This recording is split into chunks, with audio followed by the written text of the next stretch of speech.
ఈ రాత్రికాల సమయంలో ఈ లోకంలో చాలా మంది పుట్టుకల గురించి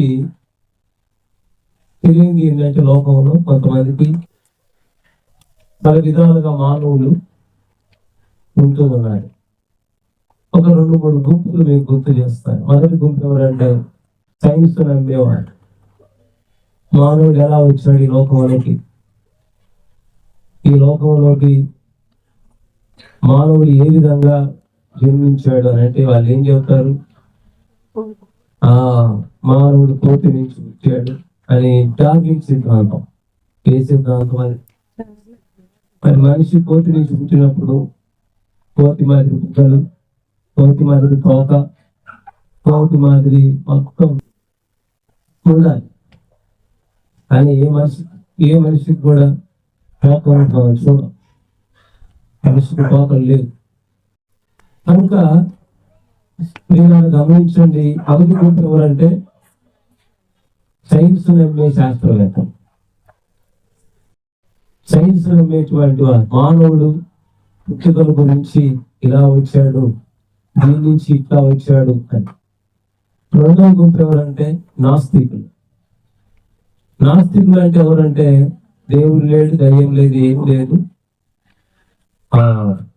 పుట్టుక అనేది దానంతట అదే వచ్చింది అనే రెండవ గుంపు. దానంతట అదే ఎట్లా వస్తుంది? బైబిల్ ఏం చెప్తుందంటే, కీర్తనలు 14వ అధ్యాయం మొదటి వచనం ఏముంది?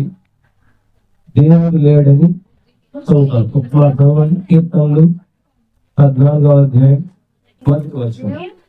దేవుడు లేడని బుద్ధిహీనులు తమ హృదయంలో అనుకోను వారు చెడిపోయిన వారు అసహ్య కార్యములు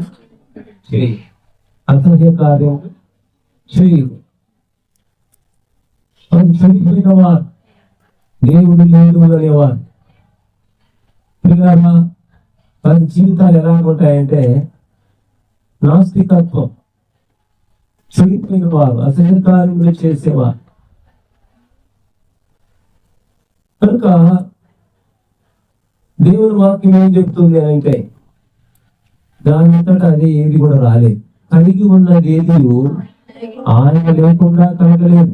మూడవ గుంపు ఎవరంటే కలిగి ఉన్నది ఏది ఆయన లేకుండా కలగలేదు అని నమ్మేవారు. బైబిల్ గ్రంథంలో కీర్తనలు 100వ అధ్యాయంలో చక్కటి మాట మనం చూస్తాం. ఆయనే మనలను పుట్టించెను, ఆయనే మనలను చదువుతాం. కీర్తనలు 100వ అధ్యాయం 3వ వచనం. యెహోవాయే దేవుడని తెలుసుకొనుడి, ఆయనే మనలను పుట్టించెను, మనము ఆయన వారము. అంటే అర్థం ఏంటి? ఆయనే మనల్ని పుట్టించెను అంటే అర్థం ఏంటంటే, ఏమిటి అర్థం? కింద ఫుట్నోట్లో ఉంటుంది చిన్న అక్షరాలతో, మనల్ని మనమే పుట్టించుకోలేదంటే మనకై మనం రాలేదని అర్థం. ఈ లోకంలో చాలా మంది ప్రియులారా తమకై తాము దానికై అదే వచ్చింది, దానంతట అదే వచ్చింది, ఈ భూమి ఎలా వచ్చింది, ఆకాశం ఎలా వచ్చింది, ఈ సృష్టిలో ఉన్న సమస్తం కూడా మీరు గమనిస్తే ఆకాశము కలుగును రాక, భూమి కలుగును రాక, సమస్తము సూర్యుడు, చంద్రుడు, నక్షత్రములు ఇవన్నీ కూడా దేవుడు కలుగును రాక అనగానే కలిగినాయి. కలిగించిన దేవుడు ఉన్నాడు. కలిగించిన దేవుడు లేకుండా ఏది కలగలేదు. దానంతటి ఏది కూడా కాదు. అలాగే మానవులు కూడా బయట ఏం చెప్తుందంటే ఆయనే మనల్ని పుట్టించారు అంటే దీని అర్థం మనమే సృజించుకోవడం లేదు అన్నారు. కాబట్టి ఈ రాత్రి ప్రియ సోదరుడా, సోదరి, దేవుడు మానవుని పుట్టించిన వాడుగా ఉన్నాడు. మొదటి విషయం. రెండవ విషయం మీరు గమనిస్తే, దేవుడు మానవుని పుట్టించడానికి గల రహస్యం ఏమిటి? పుట్టుక వెనకాల ఉన్న ఉద్దేశం ఏమిటి? రెండవది, పుట్టుక వెనకాల ఉన్న ఉద్దేశం. ఎందుకు పుట్టించాడు మీరు గమనించాలి. దేవుడు దేని కొరకు మానవుని పుట్టించాడు? బైబిల్ గ్రంథంలో మీరు గమనిస్తే అనేక మందిని దేవుడు పుట్టించిన రీతి బైబిల్లో ఇర్మియాను దేవుడు ఎందుకు పుట్టించాడు? జనములకు ప్రవక్తగా నిన్ను నేను నియమించితిని. బాప్తిస్మీ యోహాను ఎందుకు పుట్టించాడు? దేవుడు బాప్తిస్మీ యోహాను ఎందుకు పుట్టించాడు? సాంసోన్ ఎందుకు పుట్టించాడు? మోషే ఎందుకు పుట్టించాడు? గమనించాలి. బైబిల్ గ్రంథంలో దేవుడు అనేక మంది మానవులను పుట్టించడంలో దేవుడు ఏమి పనిలేక పుట్టిలా. లేకపోతే ప్రియారా మానవుని పుట్టించడంలో మానవుని పట్ల దేవుని కొన్న తలంపులు, దేవుని కొన్న ఉద్దేశములు ఎంతో ఉన్నతమైనవి, ఎంతో అద్భుతమైనవి, ఎంతో హెచ్చైనవి. చూడండి, దేవుడు బాప్తిస్మీ యోహాను దేని కొరకు పుట్టించాడు? ఆ బాప్తిస్మీ యోహాను యేసు ప్రభు ఈ లోకానికి ఆయన రాకముందు ప్రభువుకు ముందుగా ఆయన మార్గాన్ని యోహాను ఏం చేయాలి? మోషేను ఎందుకు పుట్టించాడు? 430 సంవత్సరాలు ఇశ్రాయేలు ఐగుప్తు దేశంలో ఉన్నాడు. ఒక రక్షకుడిగా ఆయన ద్వారా ఐగుప్తు దేశంలో ఉన్న ఆ ప్రజలను బయటికి తీసుకురావాలి. ఆ దుర్గు పేటలో మోషేను ఉంచినప్పుడు ఏమి ప్రమాదం లేకుండా పుట్టించిన దేవుడు పుట్టించబడిన మోషేను ఒక పని కొరకు పుట్టించాడు. అది ఆయనకు తెలియదు, అది ఆయన ఎరగడు. కానీ మీరు గమనించాలి, మోషేకు దేవుడు ఎందుకు పుట్టించాడో తెలియదు, తర్వాత అర్థమైపోయింది మోషే. కాబట్టి మొదటిది, దేవుడు మనిషిని పుట్టించే విషయంలో మనం ఎదగాలి. ప్రతి మనిషిని మొదటి పైన మనం ఏమైనా పుట్టింపక మనపై దేవుడు ఎరిగి ఉన్నాడు. మొదటి విషయం ఇది. రెండవ విషయం ఏంటి? దేవుడు పుట్టించే విషయంలో ఆ మానవుని పట్ల ఉద్దేశం ఉన్నది. రెండవది, పుట్టించిన ప్రతి మనిషి పట్ల దేవునికి ఏమన్నది? ఒక ఉద్దేశం ఉన్నది. కాబట్టి సోదరుడా, సోదరి, దేవుడు నిన్ను పుట్టించాడంటే భూమి మీద నీ పట్ల ఒక ఉద్దేశాన్ని కలిగి ఉన్నాడనే సత్యాన్ని నీకు తెలుసా? ఆ సత్యం నీవు ఎరిగి ఉన్నావా? కనుక ఇంకా మనం దేవుని వాక్యంలో చూస్తే స్పష్టంగా రాయబడి ఉంది, దేవుడు ఎందుకు కోరకుండా మనిషిని పుట్టించాడు. యెషయా గ్రంథం 43వ అధ్యాయం 7వ వచనం చదవండి. యెషయా 43:7. నా మహిమ నిమిత్తము నేను సృజించిన వారిని, నా మహిమ నిమిత్తము నేను సృజించిన వారిని. మనం గమనించండి, నా మహిమ నిమిత్తము నేను సృజించిన వారిని. అంటే ఇక్కడ మనం గ్రహించవలసింది ఏమిటంటే, దేవుడు దేని కొరకు సృజించాడు? మానవుడిని దేని కొరకు సృజించాడు? మహిమ నిమిత్తం. దేని నిమిత్తము? మహిమ నిమిత్తం. ఆయన మహిమ నిమిత్తము మానవులమైనటువంటి మనల్ని దేవుడు సృష్టించాడు. ఒకటి, పుట్టక మునిపే దేవుడు ఎరిగి ఉన్నాడు. రెండవది, దేవుడు పుట్టించాడు కనుక ఆ పుట్టించిన మనిషి పట్ల దేవుడు ఉద్దేశం కలిగి ఉన్నాడు. మూడవది, దేవుడు మనిషిని పుట్టించింది దేని కొరకు? ఆయన మహిమ కొరకు పుట్టించాడు. అంటే అర్థం ఏంటంటే, ఆయన మహిమ కొరకు పుట్టేయడం అంటే అర్థం ఏంటంటే ఆయనకు మహిమ తీసుకురావడానికి. ఎవరికి మహిమ తీసుకురావాలి? దేవునికి మహిమ కావడానికి దేవుడు మనిషిని పుట్టించాడు. గమనించాలి, దేవునికి మహిమ ఎలా వస్తుంది? మనిషి ద్వారా దేవునికి మహిమ ఎలా వస్తుంది? బైబిల్లో మీరు గమనిస్తే, మీరు బహుగా ఫలించడం వలన తండ్రి మహిమ పరచబడు, ఇందువలన మీరు శిష్యులగుదురు. అంటే దేవునికి మహిమ ఎలా వస్తుందంటే, పుట్టించబడిన మానవుడు, ఆ పుట్టించబడినటువంటి మానవుడు ఫలించడం ద్వారా దేవునికి మహిమ వస్తుంది. అంటే ఫలించడం అంటే ఏంటి? ఎటువంటి ఫలాలు ఫలించాలి? ఆత్మ ఫలాలు ఉన్నాయి, శరీరమైన ఫలాలు ఉన్నాయి, మంచి ఫలాలు ఉన్నాయి, చెడ్డ ఫలాలు ఉన్నాయి. మీరు గమనించండి, మంచి ఫలాలు, చెడ్డ ఫలాలు. అయితే ఇక్కడ విషయం ఏంటంటే, మీరు గమనించవలసింది ఏంటంటే, దేవునికి గమనించండి, మహిమ రావటానికి మానవుడు ఏ ఫలాలు ఫలించవలసి ఉన్నది? మంచి ఫలాలు ఫలించవలసి ఉన్నది. బైబిల్లో యోసేపు గురించి ఒక మాట ఉంది. యోసేపు ఫలించేడు కొమ్మ, ఊట యొద్ద ఫలించేడు కొమ్మ. చూసారా, దాని రెమ్మలు గోడ మీదకి ఎక్కి వ్యాపించు. కాబట్టి యోసేపు ఎంత ఫలించాడంటే ఐగుప్తు దేశం మొత్తానికి కూడా ఆయన ఆశీర్వాదకరంగా మార్చబడ్డాడు. ఐగుప్తు దేశంలో ఉన్న ప్రజలందరికీ కూడా యోసేపు ఒక ఆశీర్వాదకరమైన వ్యక్తిగా, పోషించే వ్యక్తిగా తన జీవితము ఆ విధంగా మరి మహిమకరంగా ఉంటూ వచ్చింది దేవునికి. ఆ తలంపు ఏంటంటే యోసేపు అలాంటి ఫలింపు యోసేపు యొక్క జీవితము ఐగుప్తు దేశానికి ఆశీర్వాదకరంగా ఉన్నది. మరి నీ జీవితము దేవుడు నిన్ను పుట్టించాడు. బైబిల్లో ఒక మాట చెప్తాను, బాప్తిస్మం ఇచ్చే యోహాను పుట్టుక, అతను పుట్టినందున అనేకులు సంతోషింతురనెను. అంటే బాప్తిస్మం ఇచ్చే యోహాను పుట్టుక అనేకులకు సంతోషాన్ని ఇచ్చింది. మోషే పుట్టుక ఆ జాతికి సంతోషాన్ని ఇచ్చింది. యేసు ప్రభు పుట్టుక ప్రజలందరికీ సంతోషాన్ని ఇచ్చింది. అందుకని బైబిల్లో ప్రజలందరికీ కలగబోయే మహా సంతోషకరమైన సువర్తమానం ఏదనగా, నేడు దావీదు పట్టణమందు రక్షకుడు మీ కొరకు పుట్టి ఉన్నాడు. అంటే కొంతమంది పుట్టుక కొంతమందికి సంతోషం కలిగించింది. బాప్తిస్మం ఇచ్చే యోహాను పుట్టుకేమో అనేకులకు, మోషే పుట్టుకేమో ఆ జాతికి, యూదా ఇశ్రాయేలు జాతికి సంతోషం కలిగించింది. గమనించాలి. కానీ యేసు ప్రభు పుట్టుక విశ్వం ప్రజలందరికీ కలగబోయే మహా. అయితే ఈ పుట్టుకలన్నీ కూడా ఏం కలిగిస్తున్నాయి? ఆనందం, సంతోషం కలిగిస్తున్నాయి. యేసేపు పుట్టుక కూడా మీరు గమనించాలి. నా మహిమ నిమిత్తము నేను సృజించిన వారిని. కాబట్టి దేవుడు నేను ఎందుకు పుట్టించాడంటే నీ ద్వారా ఆయనకు మహిమ రావాలి, నీ ద్వారా ఆయన ఘనత రావాలి, నీ ద్వారా ఆయన సంతోషించాలి. అలాగ సంతోషించి ఆ ఫలాలు ప్రియులారా నీలో ఉన్నాయా, నాలో ఉన్నాయా? యేసేపు యొక్క జీవితం, యేసేపు ఎందుకు అలా ఫలించాడు, యేసేపు యొక్క జీవితం ఎందుకు అలా ఆశీర్వాదకరంగా మార్చబడటానికి కారణం ఏంటంటే యేసేపులో దేవుని భయం ఉంది. నెంబర్ 1.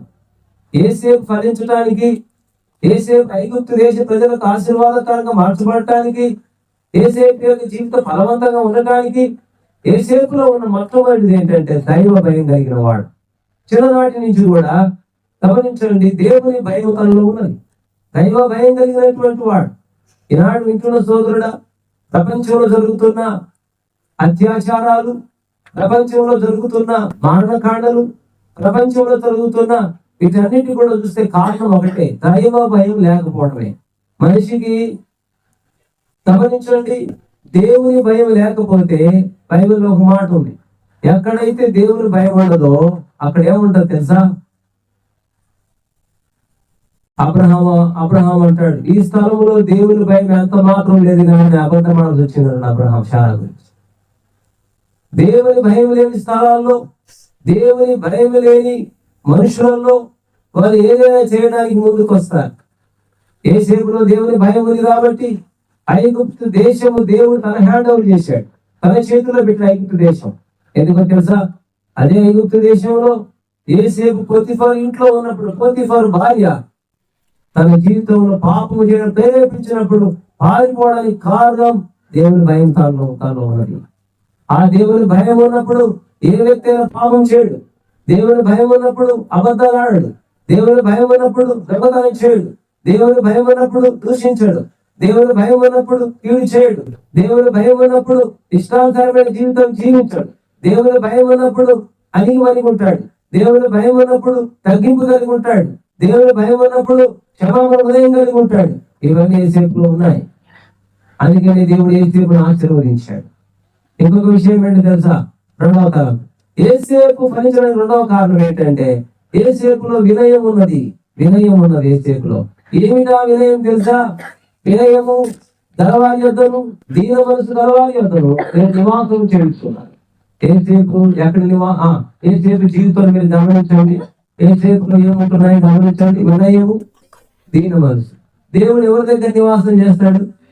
వినయం గలవారి యొద్దను, దీన మనసు గల వారి యొక్క నివాసము. విషయం ఏంటంటే యేసేపు ఎక్కడికి పోయినా కూడా దేవుడు యేసేపుకి ఏమై ఉన్నాడు? తోడై ఉన్నాడు. యేసేపుకు దేవుడు తోడై ఉన్నాడు. ఎందుకు తోడై ఉన్నాడు యేసేపుకు? అతను చేయలేదంతా ఏమవుతా ఉంది? సఫలమవుతూ వచ్చింది.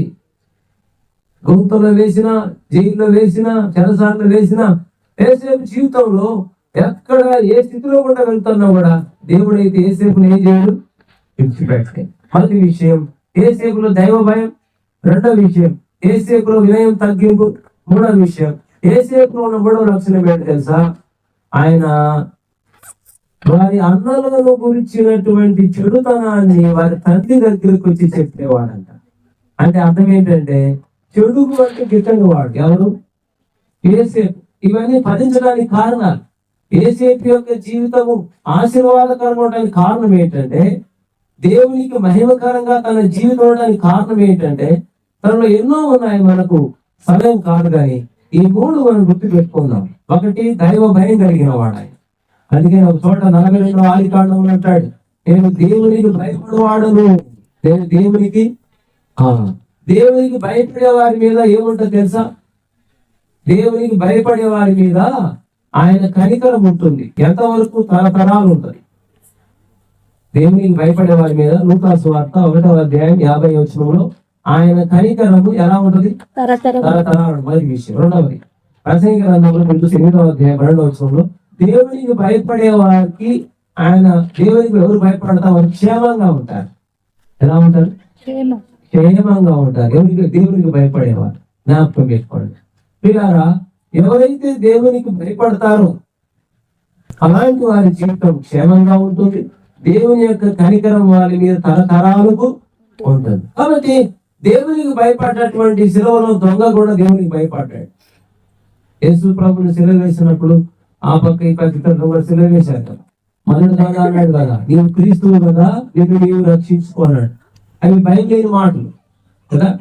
ఒక పక్క ఆయన మీరు గమనించండి, శిలువ మీద ఉండి కూడా చెప్పండి, శిలువ మీద ఉండి కూడా తనకి ఏం రాలేదు చెప్పండి.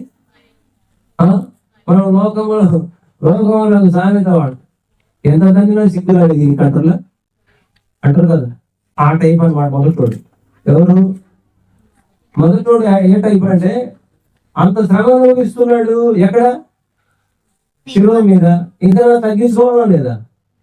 కానీ ఏమంటున్నాడు? నీవు క్రీస్తువు కదా, చెప్పండి, నిన్ను నీవు రక్షించుకో, ఆ తర్వాత మమ్మల్ని రక్షించు. అంటే ఉద్దేశం ఏంటి? నువ్వు రక్షించుకోలేకపోయావు, నువ్వు మమ్మల్ని ఏం రక్షిస్తావని. ఉన్న పాటలను మోకరించి ప్రార్థన చేస్తే ప్రభు నీ పాపాలు క్షమిస్తాడు. తెలుసా, ఒక క్రైస్తవునికి పేర్లు మార్చిన భక్తి మార్చుకోవడం చాలా కాదు. విశ్వాసం ఎవరు మారుస్తారు? మార్చలేదు. లోపల ఎవరు మారుస్తారండి? పేర్లు మార్చుకోవచ్చు, విశ్వాసం ఎవరు మారుస్తారు? వీళ్ళు ఆ దేశానికి పోయినాక పేర్లు మార్చారు, కానీ భక్తి మారిందా వాళ్ళది? విశ్వాసం మారిందా? మన భక్తి ఎలా ఉండి చెప్పండి. చాలాసార్లు ఏ ప్రాంతానికన్నా పోతే భక్తి మారిపోయింది. వీడికి వచ్చినాక ప్రార్థనే మర్చిపోయామన్నా. ఆడున్నప్పుడు అంటే ఏమైంది? ఊరు మారిగా ఏం మారిపోయింది ఇప్పుడు? అది మన భక్తి. వాళ్ళ భక్తి ఏంది?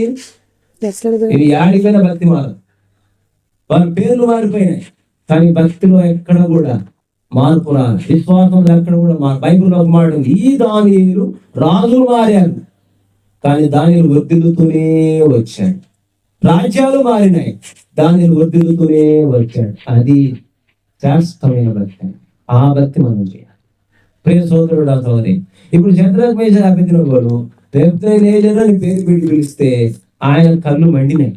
అదే వీళ్ళు నన్ను పేరు పెట్టి పిలుస్తున్నారు ఏంది అని చెప్పి ఆయన ప్రియులారా అది చాలా ఉగ్రుడైపోయి వాళ్ళ కొరకు ఉన్న అగ్నిగుండాన్ని ఏం చేశాడు? ఏడంత ఏమన్నాడు? నాకు ఏమని చెప్పినాడు? వాళ్ళ ముగ్గురిని. వాళ్ళు కూడా అన్నారు, రాజా మా దేవుడు ఎటువంటి దేవుడు మాకు తెలుసు, మా దేవుని గురించి మాకు తెలుసు. ఏం తెలుసు? తెలుసు కాబట్టి బైబిల్ ఒక మాట ఉంది, తమ దేవుని ఎరుగు వారు బలము కలిగి గొప్ప కార్యములు ఒకటి గుర్తుపెట్టుకోవాలి. నీవు నమ్మిన దేవుని గురించి నీకు తెలియకపోతే నీకంటే మూర్ఖుడు ఒకడు ఉన్నాడు. అర్థమైందా మీకు? నీవు నమ్మిన దేవుని గురించి తగిన తెలుసుకొని ఉండాలా. ఎందుకు చెప్తున్నానంటే పౌలు గారు ఒక మాట అంటాడు, నేను నమ్మిన వాడిని ఎరుగుదును కనుక నేను సిగ్గుపడను అన్నాడు. ఎప్పుడు నేను అన్నాను, నా దేవుడు ఎటువంటి వాడు నాకు తెలుసు, సిగ్గుపడనీయడు, కలవరపడనీయడు. ఆపత్కాలం నమ్ముకోదగిన దేవుడు, ఎదురాడటకు వీలుగా వాక్కునిచ్చే దేవుడు, బలహీనంగా బలపరిచే దేవుడు, స్వస్థపరిచే దేవుడు, లేవనెత్తే దేవుడు, అద్భుతములు చేసేదే. తమ దేవుని ఎరుగు వారు బలం కలిగి, అయితే మనిషికి బలహీనతలు ఉన్నంత మాత్రాన బలహీనతలు ఉంటాయి అనారోగ్య పరిస్థితులు వచ్చినప్పుడు. అర్థమవుతుందా? అయితే విషయం ఏంటంటే బలహీనతల్లోని దేవుడు ఏం చేస్తాడు, బలపరుస్తాడు. నేను ఎప్పుడు బలహీనుడును చెప్పండి, అప్పుడే ప్రియ సోదరుడు ఆ సోదరి నేను జ్ఞాపకం చేస్తున్నానంటే వారి భక్తి, వారి విశ్వాసం, వారి ధైర్యం వాళ్ళ జీవితాల్లో ఉండాలి. అందుకనే వారి అగ్నిగుండములు వేసిన తర్వాత దేవుడు ఏం చేశాడు, ఆ ముగ్గురితో పాటు ఎంతమంది అయ్యారు చెప్పండి, 4వ వ్యక్తి. 4వ ఇంకోటి చెప్పాలి మీకు, క్రైస్తవ జీవితంలో ఎప్పటికైనా అండి సహనం ఉండాలి, ఓపిక, ఓర్పు ఉండాలి. చాలా మందికి తక్కువ. ఏముండాలి? సహనము, ఓపిక, ఓర్పి ఖచ్చితంగా ఉండాలి. సహనము, ఓపిక, ఓర్పు. బైబిల్లో దావీదు అంటాడు, యెహోవా కొరకు సహనంతో నేను కనిపెట్టుకుంటే చెప్పండి, ఆయన చెవికి ఆయన నా మొరను. సహనముతో బైబిల్లో ఉంది. సహించిన వారమైతే చెప్పాలి వాక్యాలు, సహించిన వారమైతే మనం ఆయనతో కూడా ఏం చేస్తాం, ఏస్తాం. కాబట్టి ప్రియులారా, ఆ విధంగా ఏబు యొక్క సహనం మనకు తెలుసు, హన్నా యొక్క సహనం మనకు తెలుసు. బైబిల్లో ఆ సహనాలను మనము ధ్యానం చేసుకుంటూ ఉండాలి దేవుని బిడ్డలుగా. అప్పుడు కుటుంబాలు ఎటువంటి కలవరాలు వచ్చినా జయిస్తూ ముందుకు వెళ్ళిపోతాం. సరే, ఎందుకంటే ఆ పరిస్థితిని బట్టి నేను ముగిస్తున్నాను. కాబట్టి మొదటి పాయింట్, మనం పుట్టక మునిపి ఆయన ఎరిగి ఉన్న దేవుడు. 2వ తలంపు, పుట్టుక వెనకాల ఉన్నటువంటి ఉద్దేశం దేవుడు ఎరిగి ఉన్నాడు. 3వ తలంపు, దేవుడు మనల్ని పుట్టించినందుకు కొరకు, ఆయన మహిమ కొరకు. కాబట్టి మనం ఆయన మహిమ కొరకు జీవించాలి. 4వ తలంపు చెప్పి ముగిస్తాం. 4వ తలంపు ఏంటంటే పుట్టించినటువంటి ఆ దేవునికి మనం కృతజ్ఞత చూపించడం. 4వది, దేవునికి ఏం చెల్లించాలి, కృతజ్ఞత చెల్లించాలి. అందుకే బైబిల్లో ఒక చక్కటి మాట రాయబడింది, ద్వితీయోపదేశకాండం, నిన్ను కన్న నీ దేవుని మరచిపోతివి, యెహోవా దానిని చూచెను అని ఉంటుంది. ద్వితీయోపదేశకాండం. ఆ ఇశ్రాయేలు మర్చిపోయాడంట, మర్చిపోయాడు. కన్న దేవుణ్ణి ఏం చేశాడు, చదవండి ద్వితీయోపదేశకాండం త్వరగా 32వ అధ్యాయం 18 చదవ.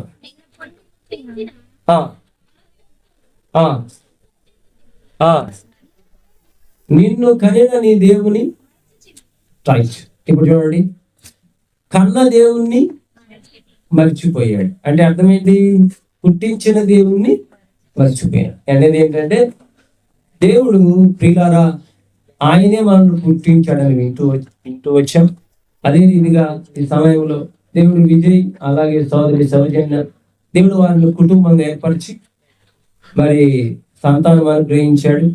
గ్లాడీ అనే పేరు పెట్టడానికి దేవుడు సహాయపడ్డాడు. ఇన్ని సంవత్సరాలు కూడా దేవుడు కాపాడుతూ వచ్చాడు. 65 కీర్తన 11 ప్రకారం సంవత్సరము దయా కిరీటము ధరింపజేసు, నీ జాడలు సారము.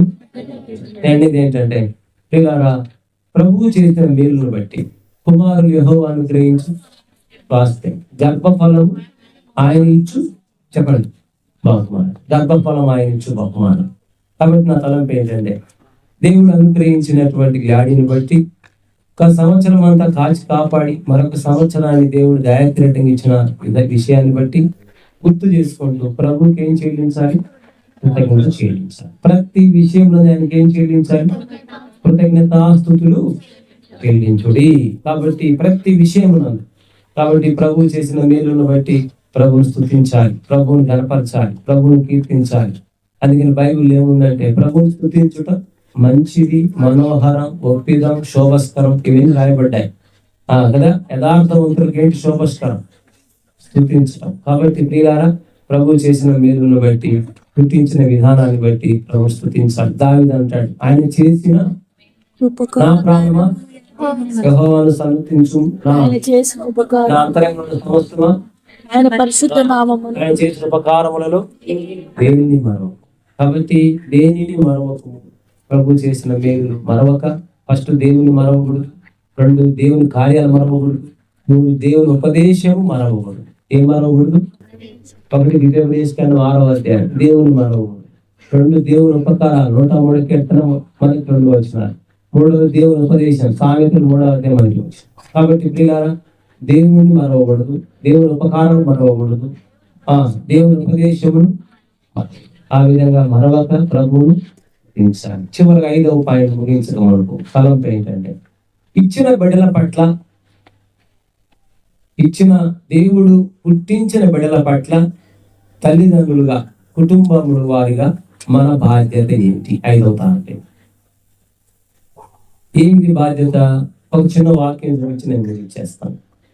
ఒకసారి మానోహ భార్య పొలంలో ఉంటారు. జ్ఞాపకులు 13వ అధ్యాయం. దేవుడితో ప్రత్యక్షం అవుతారు. అప్పుడు ఆ సాంసోన్ ఇంకా పుట్టాడు పుట్టలా. ప్రత్యక్షమైన తర్వాత అప్పుడు ఆ టైంలో మానోహ భార్య దగ్గరికి దేవుడితో వచ్చి మాట్లాడి పుట్టబోయే శిశువు గురించి చెప్పి మరి కనబడకుండా వెళ్ళిపోయినప్పుడు, అప్పుడు మానవ భార్య మానవ దగ్గరికి వెళ్ళి ఉన్న విషయం అంతా చెప్తుంది. ఇట్లా నా దగ్గరికి ఒక వ్యక్తి ఇలా వచ్చాడు, మరి ఇట్లా చెప్పాడు అని చెప్పగానే వారు ఏం చేశారు అప్పుడు తెలుసా మీకు? చెప్పండి, ముగిస్తాను. ఆ పుట్టబోయే బిడ్డ విషయమై వారు ఏమడిగారు దేవుణ్ణి? ఆ బిడ్డకు మేము ఏమేమి చేయాలి? దీంట్లో మనం ఏం నేర్చుకుంటాం? ఆ ఒక్క మాట చదవండి. 13వ అధ్యాయం న్యాయాధిపతులు 13వ అధ్యాయం 8వ. అందుకు ఎట్టిగా చదువమ్మ. అందుకు మానోహ, ప్రభువా, నీవు పంపిన దైవజనుడు మరలా మా యొద్దకు వచ్చి, అసలు వీళ్ళు ఆశ చూశారా? నీవు పంపిన దైవజనుడు మరలా మా దగ్గరికి, చెప్పండి, మా దగ్గరికి మరలా వచ్చి అంటే అర్థమైంది. వాళ్ళు ఏం కోరుకుంటున్నారు? ఇది వరకు వచ్చిన దైవజనుడు మరలా మా దగ్గరికి, చెప్పండి, రావాలి అంటే వాళ్ళలో ఉన్న ఆశ ఏంటి? శూన్యమురాలు ఎలీషాను ఏం చేసింది? మన ఇంటికి వచ్చుచూ పోవచ్చున్న దైవజనుడు, భక్తి గల దైవజనుడు, ఆయన కొరకు పైన ఏం కట్టించింది? ఎప్పటికైనా గుర్తుపెట్టుకోండి, వేరే ఉద్దేశం కాదు, కానీ దేవుని విషయంలో, దైవజనుల విషయంలో ఎవరైనా సరే ప్రియారా ప్రేమించే స్వభావం ఎవరైతే ఉంటుందో, అలాంటి ఆసక్తి ఎవరికైతే ఉంటుందో ఖచ్చితంగా వారిని దేవుడు తీస్తాడు.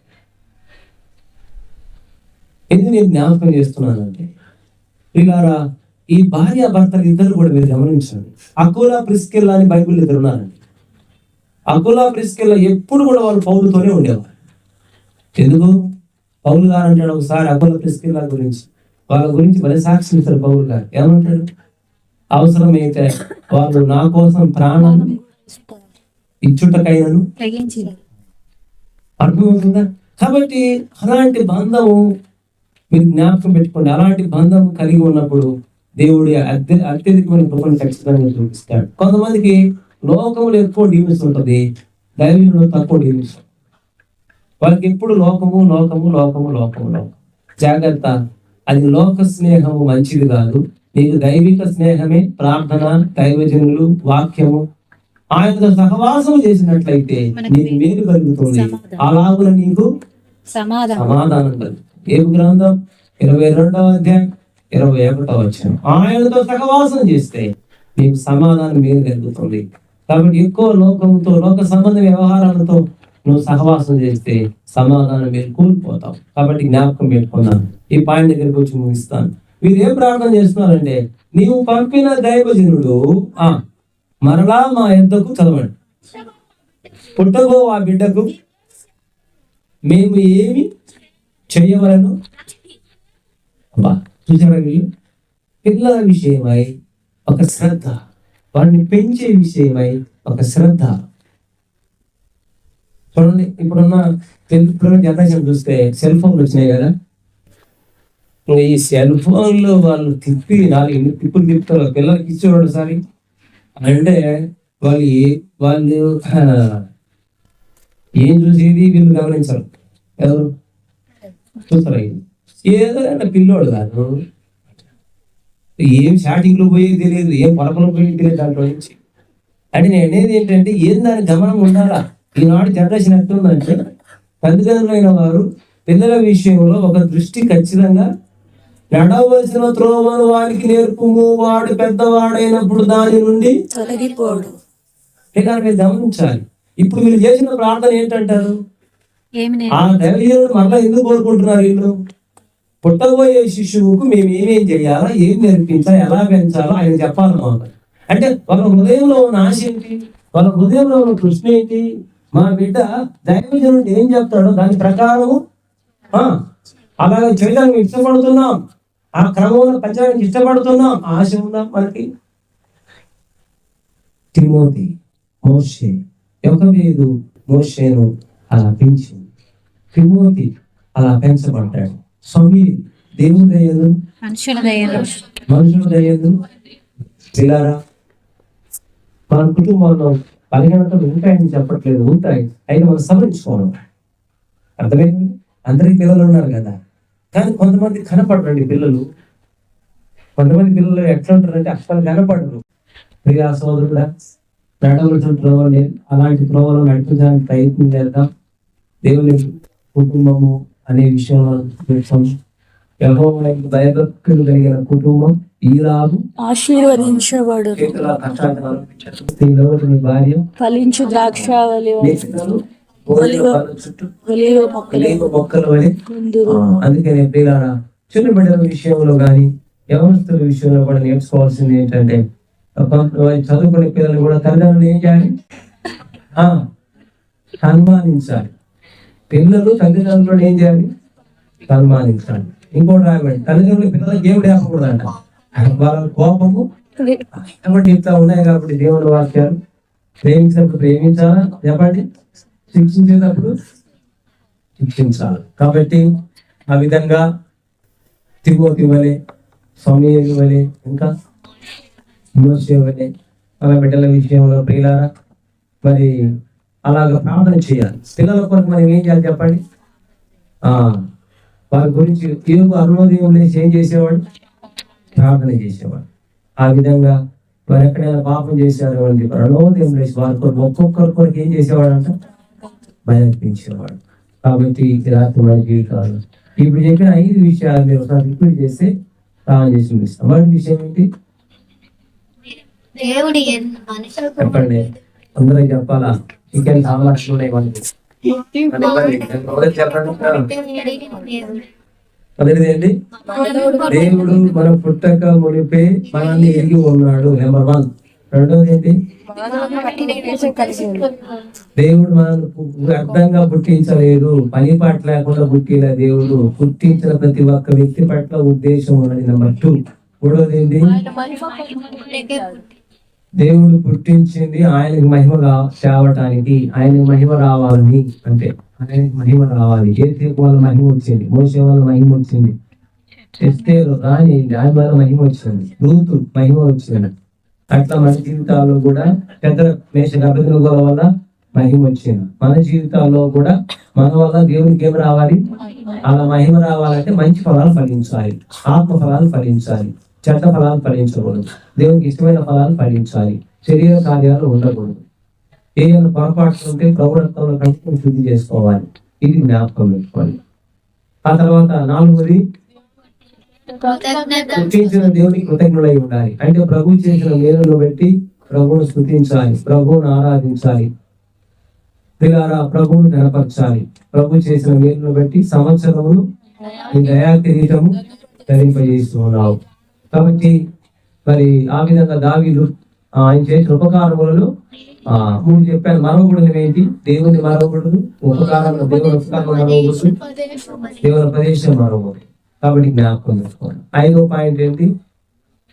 పిల్లల పట్ల పుట్టించిన దేవుడు అంటే దేవుడు ఇచ్చిన పిల్లల పట్ల మన బాధ్యత, దేవుడు ఇచ్చిన బిడ్డల పట్ల కుటుంబముగా బాధ్యత. ఆ బిడ్డల పట్ల ఎలా వ్యవహరించాలి అదే మనం చూస్తున్నాం. 13వ అధ్యాయం చదివాం కదా, మనోహ భార్య విషయంలో ఆ దైవజనుడు మరలా ఎందుకు కోరుకున్నారు వాళ్ళు? ప్రభా, పుట్టబోయే బిడ్డ విషయంలో మేము ఏమేం చేయాలా, ఏం నేర్పించాలి అంటే వాళ్ళ ఆశ ఏంటి? మా బిడ్డ అట్లా పెరగాలి, దైవికంగా పెరగాలి, దైవికంగా కొనసాగాలి, చక్కటి మార్గం నడవలసిన దైవ మార్గం నడవాలి. కనుక మా బిడ్డ ద్వారా కుటుంబానికి సంతోషం కలగాలి, దేవునికి మహిమ అనేది ఏంటంటే అలాగా రావటానికి చిన్నప్పటి నుంచి కూడా బిడ్డల విషయంలో ప్రియులారా వారి గురించి ప్రార్థన చేయాలి. పిల్లలు పొరపాట్లు చేస్తారని చేయటం లేదు, ఎవరి పిల్లలైనా, కానీ వారి గురించి మనం ప్రార్థన చేయాలి. కొంచెం వాళ్ళని పట్టించుకోవాలి. ఏం చేయాలి చెప్పండి? అంటే ఎందుకు చెప్తున్నానంటే ఇప్పుడు లోకం బాగా గమనించండి, పట్టించుకోకుండా నష్టపోయిన వాళ్ళు లేరంటారు లోకంలో, లేరా? అది నేను వాడి పదం ఎందుకు వాడుతున్నానంటే ఒక దృష్టి పెట్టకుండా అంత అయిపోయినాక ఏమంటారు, అయ్యా ఇంక మేము ఏం చేయలేము అనేటోళ్ళు లేరా? అది నేను అనేది. కాబట్టి పిల్లల విషయంలో ప్రియులారా వారి మీద దృష్టి పెట్టాలి, వారి గురించి ప్రార్థన చేయాలి. తర్వాత ఇంక దేవుడి దయ, అంతే కదా. మనం చేయాల్సిన బాధ్యత ఏంటి? ప్రార్థన చేయాలి. ఇంకొక బాధ్యత ఏంటి? కొంచెం దృష్టి పెట్టి వాళ్ళని పట్టించుకోవాలంతే. ఇంకా వాళ్ళు ఒక స్థాయికి వచ్చినాక మనం ఏం చేయలేం. అది ఎవరు చూసుకుంటారు? అర్థమవుతుందా మీకు? అదే అనమాట నేను చెప్పి, నడవలసిన త్రోవను వానికి వాడు పెద్దవాడైనప్పుడు. కాబట్టి బైబిల్ ఏముందంటే బెత్తము వాడని వాడు తండ్రికి మీరు ఉంది కదా. కాబట్టి అప్పుడప్పుడు కూడా ఏం చేయాలి?